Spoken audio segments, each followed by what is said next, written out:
Octomore 13.2, fully matured 5 years in Oloroso cask. How can this not be good? Let's uncork it and check it out.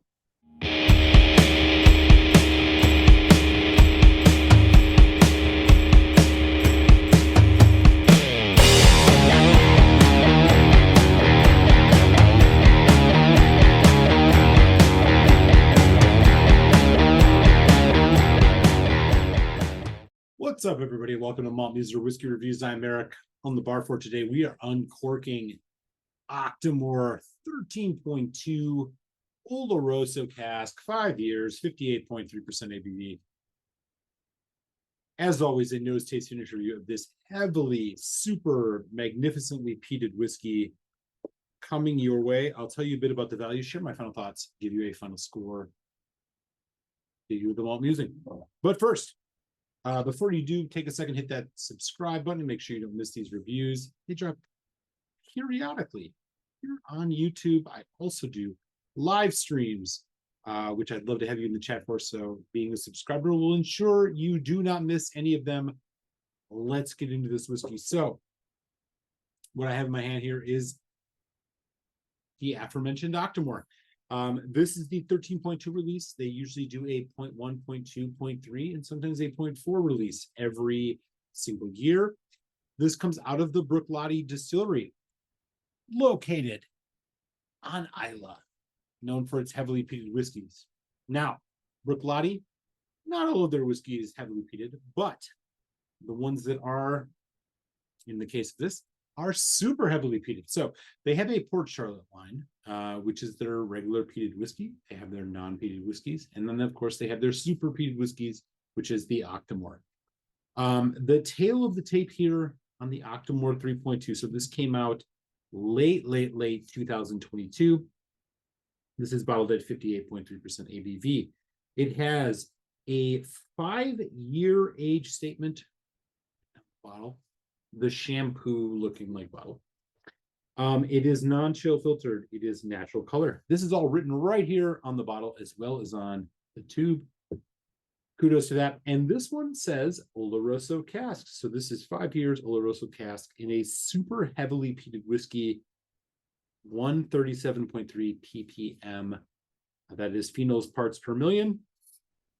The age statement is right there, as I mentioned. So this is what we're looking at. That is your tail of the tape. One other thing I can mention is they use concerto barley for this release.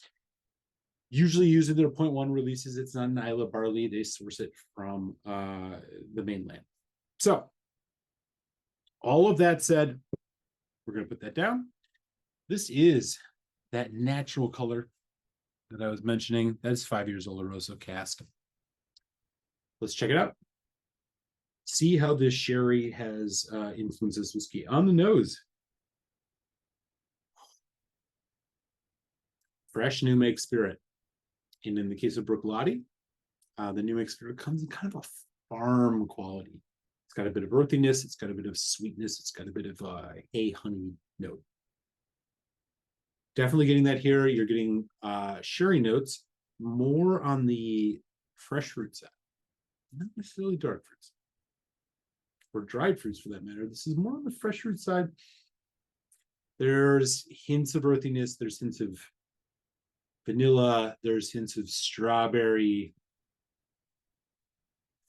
A lot of nice fruit notes. A lot of vegetal, spirit-driven, punchy peat smoke just coming off of this big time. More peat than smoke. It's not necessarily the smokiest whiskey, but it definitely has a lot of that peat effervescence, that kind of punchy, pungent note. All in all, a relatively cask-driven, spirit-driven balance coming off the nose here. Let's give it a taste. Slaunch.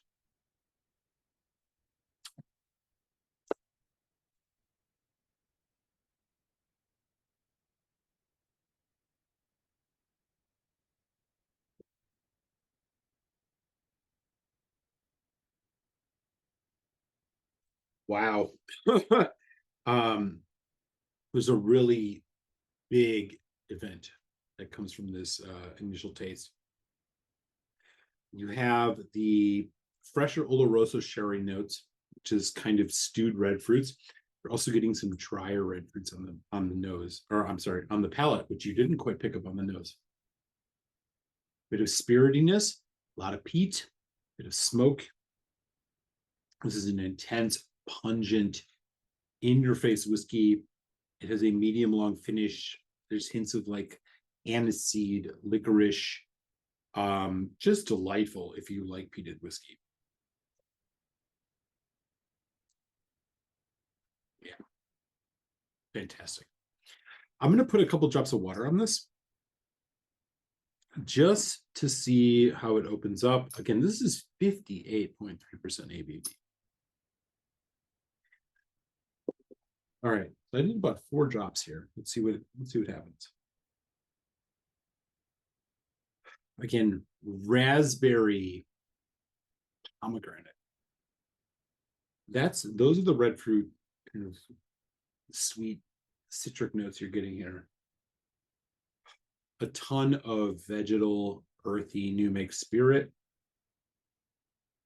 But it's working so well with the cask here. The balance, in a lot of Octomore ranges, sometimes they're very cask driven, sometimes they're very raw. This is really right in the middle. Almond, caraway, hints of vanilla and toffee. But all in all, a very fresh, a very raw, very intense whiskey. Here we go with water.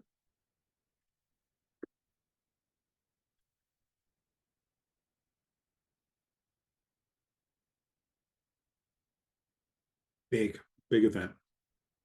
Much more extended with water. Water has done this a lot of justice. The fruit notes are shining a lot more. Raspberry, apple, cinnamon,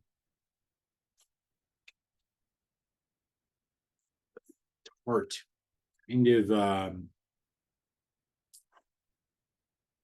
just miscellaneous red fruit. It's showing up again in the way that it's working with the cask. You are getting oak notes here, but you're also getting them in a rounded way. They have a bit of a caramel note. They have a bit of a toffee note. They're just working really well. Bit of a dry finish, medium long. More of a chocolate covered cherry, earthiness, kind of effervescent, herbal, pungent, strong, in your face whiskey. Wow. Okay.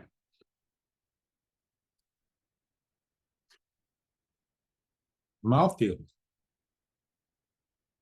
is really impressive. Again, as seems to be a recurring theme with the Bruichladdich whiskeys, is just how kind of elegant and refined it tastes despite its youth and ABV. Winston the Whiskey Cat is going to come and say hi.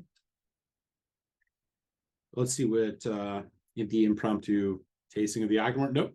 Got a very